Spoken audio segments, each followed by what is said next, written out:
அதிசயங்கள் செய்கிறவர் நம் அருகில் இருக்கிறார். அற்புதங்கள் செய்கிறவர் என்றும் நமக்குள் வசிக்கிறார். ஆதியாகமம் 19ஆம் அதிகாரம் 26வது வசனம். அவன் மனைவியோ பின்னிட்டு பார்த்து உப்பு தூண் ஆனாள். இவருடைய பாவம் பின்னிட்டு பார்த்தாள். சில நினைக்கலாம் இது ஒரு பெரிய பாவமா என்று நீங்க நினைக்கலாம். அது சிறியதுதான், ஆனால் பெரிய பாவத்துக்கு அடித்தளம். அது சில விஷயங்கள் சின்னதா தான் இருக்குங்க, ஆனால் பெரிய பாவத்துக்கு அது அடித்தளம்.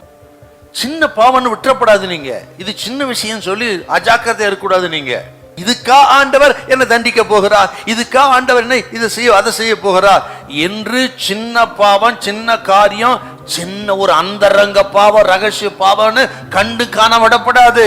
கவனிக்கணும். அதுக்கு அப்பா சொன்ன வார்த்தை, லோத்தின் மனைவி நினைத்து பாருங்கள், அவள் திரும்பி பார்த்து உப்பு தூணாப்பாள். ஒரு பெரிய வியாதிக்கு, தீராத வியாதிக்கு சிம்டம்ஸ் என்னங்க? சின்னதா தான் தெரியும். ஆனால் தீராத வியாதிக்கு அது அறிகுறி. ஒரு பெரிய மாளிகை, அழகான ஒரு மாளிகை, அது வீழ்ச்சிக்கு என்ன அடையாளம்னா அது அடித்தளத்தில் உண்டான விரிசல். தெரியாது, கொஞ்சமா தான் தெரியும். ஆனால் மாளிகையே ஒரு நாள் விழுந்துரும். பெரிய ஒரு மரம், விருட்சம், நேற்று வர நல்லா இருக்கும், திடீர்னு விழுந்து போயிருக்கும். வெளியே தெரியவே தெரியாது. சாதாரண சில அறிகுறி தான் இருக்கும். அப்படித்தான் நமது வாழ்க்கையும். இவள் திரும்பி பார்த்தால் சின்ன விஷயம்தான், ஆனால் பெரிய பாவத்துக்கு, பெரிய அழிவுக்கு அதுவே காரணம். அதனால தான் கவனமா இருங்க. ஆகவே உங்க வாழ்க்கையில சில விஷயங்களை சின்னதான கண்டு காணாம விட்டுறாதீங்க. கவனமா இருந்து சுத்திகரித்துக் கொள்ளுங்கள். இந்த திரும்பி பார்த்தால் விஷயத்திலிருந்து இவ என்ன கேரக்டர் கண்டுபிடிக்கலாம். நம்ம ஏன் திரும்பி பார்த்தானா, இவள் கீழ்ப்படியாதவள்.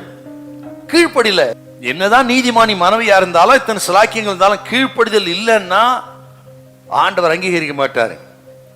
கீழ்ப்படிதல்ங்கிறது லாப நஷ்டம் பார்க்காம கீழ்ப்படிறது, அதான் உத்தமமான கீழ்ப்படிதல். இது கீழ்ப்படிஞ்சா இது நமக்கு லாபம் கிடைக்குமா நஷ்டம் கிடைக்குமா என்று லாபமா இருந்தா கீழ்ப்படிறது, இதெல்லாம் நமக்கு ஆகாது அப்படின்னா கீழ்ப்படியாம போறது, அதுவல்ல. ஆகவே சொன்ன லாப நஷ்டம் பார்க்காம கீழ்ப்படியது.